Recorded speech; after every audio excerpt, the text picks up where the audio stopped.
Good morning folks, welcome back to समाचार 2.2 सारेणु। मेरा नमस्कार, मेरा नाम है देवेश सिंह। आप देख रहे हैं समय समाचार का, जहां मैं देश और दुनिया की सबसे इंपॉर्टेंट खबरें आपके फोन तक रोज पहुंचा देता हूं। तो वही लाइक करने वाली बात है कि वीडियो को लाइक जरूर कर देना पसंद आ जाए तो, क्योंकि अगर लाइक करोगे तभी यूट्यूब इन वीडियोस को और नए लोगों तक पहुंचाएगा। तो चलिए आज की सबसे इंपॉर्टेंट खबरों पर एक नजर डालते हैं। आज की सबसे पहली खबर इलेक्शन से रिलेटेड, जहां पर बंगाल और आसाम की पिच पे आज सबसे पहली बार वोटिंग होगी। यानी कि बंगाल और आसाम में आज वोटिंग का सबसे पहला राउंड है, सबसे पहला फेज है, जहां पर बंगाल की पूरी पलटन ममता बनर्जी के ऊपर डिपेंडेंट है और उसी तरफ बीजेपी की पूरी पलटन शुभेंदु अधिकारी के ऊपर डिपेंडेंट है। अब देखने वाली बात यह होगी कि इस पूरे मैच में सत्ता की कुर्सी कौन जीतता है। अगली बुरी खबर मुंबईकर्स के लिए, और मेरे हिसाब से ये बस बुरी खबरों का शुरुआत ही है। आने वाले समय में ऐसी बुरी खबरें सुनने मिलती रहेंगी, जहां पर महाराष्ट्र की सरकार ने आने वाले संडे से, यानी कि कल से ये डिसाइड कर लिया है कि पूरे महाराष्ट्र में रात को कर्फ्यू लगा दिया जाएगा। यानी कि रात में लॉकडाउन लगा दिया जाएगा। मॉल्स को तो 8 बजे ही बंद कर दिया जाएगा। अभी कुछ दिनों पहले ही फैसला आया था कि अगर आपको किसी भी मॉल में विजिट करना है, किसी मॉल में जाना है, तो आपके पास कोविड की नेगेटिव रिपोर्ट होनी जरूरी है, अदरवाइज आप मॉल में नहीं जा सकते। जिसके बाद एक और सबसे इंपॉर्टेंट चीज जो मैं आपको बता देना चाहता हूं वो ये है कि महाराष्ट्र के चीफ मिनिस्टर ने कह दिया है कि अगर रात को लॉकडाउन लगाने के बाद भी इसी तरीके से कोरोना के मामले बढ़ते रहे तो आने वाले समय में 2 तारीख से हम पूरे मुंबई महाराष्ट्र में कंप्लीट लॉकडाउन लगा देंगे। सुशांत सिंह राजपूत के इन्वेस्टिगेशन के ऊपर अपडेट मैं आपको देना चाहता हूं, जहां पर मैं सबसे पहले बता दूं कि हुआ क्या था।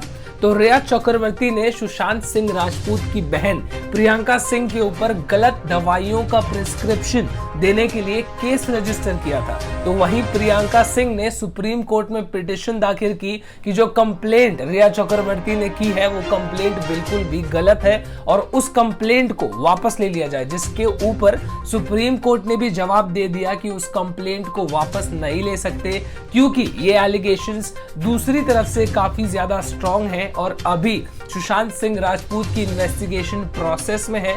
तो इस कंप्लेंट को तो फिलहाल वापस नहीं लिया जा सकता। कल मुंबई के भांडुप में एक दिल दहला देने वाला हादसा हुआ और मैं इस चीज के लिए माफी भी मांगना चाहूंगा कि इस इंसिडेंट को मैंने लाइव कवर नहीं किया, लाइव यानी कि वहां जाके नहीं, लेकिन ऐसा कोई बड़ा इंसिडेंट होता है तो मैं उसके ऊपर तुरंत लाइव अपडेट दे देता हूं, वीडियो बना देता हूं। बहरहाल इस पूरे इंसिडेंट के बारे में आपको खबर देते हैं, जहां पर सबसे पहले मैं बता दूं कि हुआ क्या और कहां पे हुआ। बेसिक खबर, जहां पर भांडुप में एक मॉल है, उस मॉल के अंदर 3रे माले पे एक हॉस्पिटल है जिसका नाम है सनराइज हॉस्पिटल। उस हॉस्पिटल के अंदर आग लग गई और आग लग जाने की वजह से 9 लोगों की मौके पर जान चली गई। अब डिटेल में बात करते हैं। सबसे पहले बिल्डिंग के ग्राउंड फ्लोर पे रात को 12 बजे, गुरुवार की रात 12 बजे आग लगना शुरू हुआ और वो आग धीरे धीरे ऊपर 3रे माले तक पहुंच गया और पूरे सनराइज हॉस्पिटल में आग लग गई। जिसके बाद उस हॉस्पिटल से 78 पेशेंट्स को निकाल के दूसरे हॉस्पिटल में शिफ्ट किया गया और इसी के दौरान 9 लोगों की हॉस्पिटल में जान चली गई। जहां हॉस्पिटल के सीईओ हफीज रहमान ने क्या कहा, सबसे पहले तो मैं आपको वो बताता हूं। उन्होंने कहा कि बिल्डिंग में आग लगने की वजह से लोगों की जान नहीं गई, बल्कि धुएं की वजह से लोगों की जान चली गई। बाद में उन्होंने ये भी कहा कि थोड़ा सा आग लगने की वजह से भी जान गई है। अब ये तो उन्होंने कह दिया कि इस वजह से जान गई, उस वजह से जान गई। अब पूरी हॉस्पिटल की सच्चाई मैं आपको बताता हूं।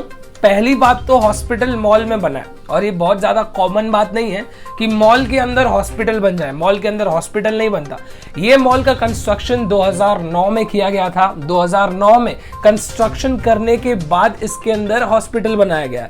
क्यों बनाया गया मैं वो भी आपके साथ शेयर करता हूँ। ये जो मॉल बना है ये थोड़ा इलीगली बनाया गया है, इस पूरी तरह से लीगल मॉल नहीं है, जिसकी वजह से मॉल के अंदर पानी की सुविधा नहीं थी और मॉल के अंदर जितने भी दुकान वाले थे उनको पानी की काफी ज्यादा परेशानी रहती थी। तो मॉल के ओनर्स ने डिसाइड किया कि इसके अंदर हॉस्पिटल बना देते हैं ताकि पानी आ जाएगा मॉल में और पानी की प्रॉब्लम सॉल्व हो जाएगी, जिसकी वजह से मॉल के अंदर हॉस्पिटल बनाया गया इलीगली। उसके बाद पूरे मॉल में पानी आया। अब इसको एक लेवल और आगे लेके जाते हैं। जब आग लगी तो आग लगने के बाद फायर डिपार्टमेंट वाले पहुंचे आग बुझाने के लिए, तो फायर डिपार्टमेंट वालों ने क्या बताया वो सुनिए। उन्होंने कहा कि हॉस्पिटल में जितना भी फायर इक्विपमेंट था, यानी कि आग बुझाने की जितनी भी सुविधा थी, उसमें से कोई भी चीज काम नहीं कर रही थी। आप सोच के देखिए कि एक मॉल के अंदर आग बुझाने की सुविधा काम नहीं कर रही है। पहली बात तो मॉल में होना ही चाहिए और हॉस्पिटल के अंदर तो कंपलसरी है, लेकिन वहां भी ये सारी सुविधाएं काम नहीं कर रही थी। जिसके बाद चीफ मिनिस्टर उद्धव ठाकरे भी वहां पहुंचे और उन्होंने भी क्या कहा वो भी आप सुनिए। सबसे पहले तो उन्होंने ये कह दिया कि इसमें किसी की गलती नहीं है, लेकिन अगर किसी की गलती है तो उसको सजा जरूर देंगे। और एक चीज मैं आपको बता दूं कि जितने भी लोगों की जान गई, उन लोगों के परिवार वालों से सीएम उद्धव ठाकरे ने माफी भी मांगी। महाराष्ट्र के minister of state for health Rajendra Patil ने कहा कि इंटेलिजेंस की कमिश्नर आईपीएस ऑफिसर रश्मि शुक्ला ने 2019 में इलेक्शन के बाद उनके ऊपर काफी प्रेशर बनाया था कि वो बीजेपी का सपोर्ट करे। इसके बाद एनसीपी के कई सारे नेताओं ने ये खुलासा किया कि 2019 में इलेक्शन के बाद बीजेपी के कई सारे नेताओं ने पुलिस वालों के ऊपर प्रेशर बनाया और पूरे पुलिस के डिपार्टमेंट, बड़े बड़े अधिकारियों ने भी कई सारे नेताओं को, चाहे वो छोटी पार्टी के हो या बड़ी पार्टी के हो, उनके ऊपर पूरा प्रेशर बनाया कि सरकार बनाने के लिए वो बीजेपी का साथ दे। ऐसा एनसीपी के और शिवसेना के नेताओं का कहना है। मुंबई में रहने वाले 65 साल के बूढ़े आदमी को लाइफ इम्प्रिजनमेंट की सजा मिली, यानी कि आजीवन कारावास। क्यों मिली वो मैं आपको डिटेल में बताता हूँ। जहां पर इस 65 साल के बूढ़े आदमी ने अपनी नातिन का रिपीटेडली रेप किया और पता चलने पर पुलिस कंप्लेंट दर्ज कराई गई और स्पेशल आईपीसी की धाराओं के अंदर ये केस चला और सच साबित हो गया। जिसके बाद कोर्ट ने कहा कि अपनी बेटी को 50,000 रुपए का फाइन भरे और उस छोटी सी बच्ची को 25,000 रुपए का फाइन भरे और जिंदगी भर जेल में सड़े। महाराष्ट्र में 10वीं और 12वीं के बच्चों ने पूरे राज्य में प्रोटेस्ट करना शुरू कर दिया है ऑफलाइन एग्जाम के डिसीजन को लेके, जहां पर एजुकेशन मिनिस्ट्री मानने को तैयार नहीं है कि एग्जाम्स ऑनलाइन लिए जाएंगे। वहीं पर बच्चों की जिद है कि एग्जाम्स ऑनलाइन लिए जाए, क्योंकि उनको ऑनलाइन ही पढ़ाया गया, लेकिन एग्जाम्स की जिद ऑफलाइन।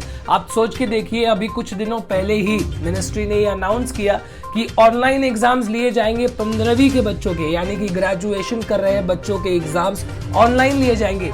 मुझे तो लगता है कि ग्रेजुएशन कर रहे हैं बच्चों के एग्जाम्स ज्यादा इंपॉर्टेंट है, क्योंकि एग्जाम देने के बाद उनकी लाइफ बनती है, वो जॉब करते हैं, अपनी लाइफ सेटल करते हैं, तो वो एग्जामिनेशंस ज्यादा इंपॉर्टेंट है जिसको वो ऑनलाइन लेने के लिए बिल्कुल तैयार है। लेकिन इन बच्चों के एग्जामिनेशंस 10वीं और 12वीं के एग्जामिनेशंस ऑफलाइन ही उनको लेना है। पढ़ाते वक्त उन्होंने ऑनलाइन पढ़ा दिया, लेकिन एग्जाम्स लेने के लिए वो ऑफलाइन सेंटर्स को ऑप्ट कर रहे हैं, जिसकी वजह से पूरे महाराष्ट्र में Nagpur, Pune, Mumbai, you name it, और वहां पे प्रोटेस्ट चल रहा है। प्रोटेस्ट की वजह से सरकार को शायद झुकना पड़ सकता है। अगली बात आपसे करते हैं भारत बंद को लेकर, जहां पर पूरे देश में कल भारत बंद अनाउंस किया गया था, लेकिन पूरे देश में उतना अच्छा रिस्पांस नहीं मिला। पर पंजाब और हरियाणा में तो जैसे एकदम कंप्लीट लॉकडाउन सा छा गया था, क्योंकि पंजाब और हरियाणा ने बहुत ज्यादा अच्छा रिस्पांस दिया भारत बंद को। पूरे तरीके से पंजाब और हरियाणा को बंद कर दिया गया था, चाहे वो बिजनेसेस हो, रोड्स हो, हाईवेज हो, रेलवेज हो, सारी सेवाओं को कंप्लीटली बंद कर दिया गया था। जिसके बाद कई सारे लोग इस प्रोटेस्ट से परेशान, रेलवेज को सबसे ज्यादा नुकसान। अगली खबर रायपुर से निकल के आ रही है, जहां पर एक 17 साल के लड़के ने अपनी जान ले ली सुसाइड करके। क्यों ले ली वो मैं आपको डिटेल में बताऊंगा। इसके पहले मैं बता दूं, ये लड़का 11वीं कक्षा में पढ़ता था, काफी ज्यादा स्कॉलर लड़का था। अभी पिछले महीने ही इस लड़के को साइंस ओलंपियाड में अवार्ड मिला था। अब डिटेल में बात करते हैं कि इसने सुसाइड क्यों किया। इस लड़के की एक टीचर थी जिसकी उम्र 30 साल बताई जा रही है और वो एक महिला टीचर थी।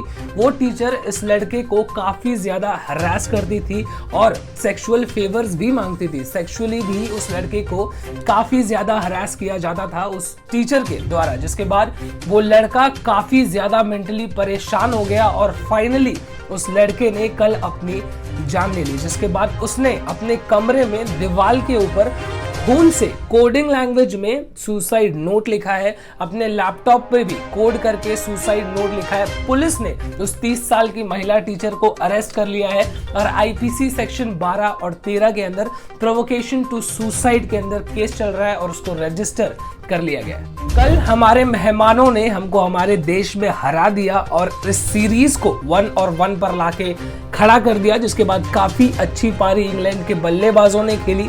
इसी मैच के दौरान हार्दिक पांड्या और ऑलराउंडर सैम करन के बीच कुछ कहासुनी भी हो गई।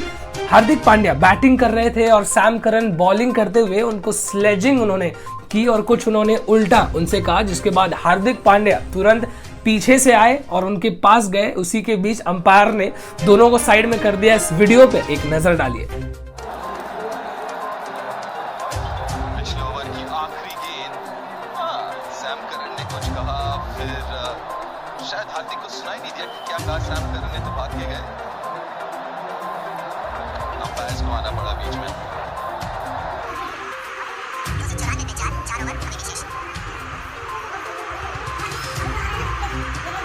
आज की न्यूज अपडेट्स में बस इतना ही। और फिर से मैं आपको याद दिला दूं कि अगर आपने अभी तक चैनल सब्सक्राइब नहीं किया है तो प्लीज कर लो। चैनल एनालिटिक्स पे दिखा रहा है कि 75% लोग जो मेरी वीडियोस देख रहे हैं उन्होंने सब्सक्राइब नहीं कर रखा, बस वीडियो देखते हैं। तो ऐसा मत करो, सब्सक्राइब कर लो। तब तक कल फिर से मैं आपसे मिलता हूं, तब तक अपना ख्याल रखिए। This is me Devesh Singh signing off.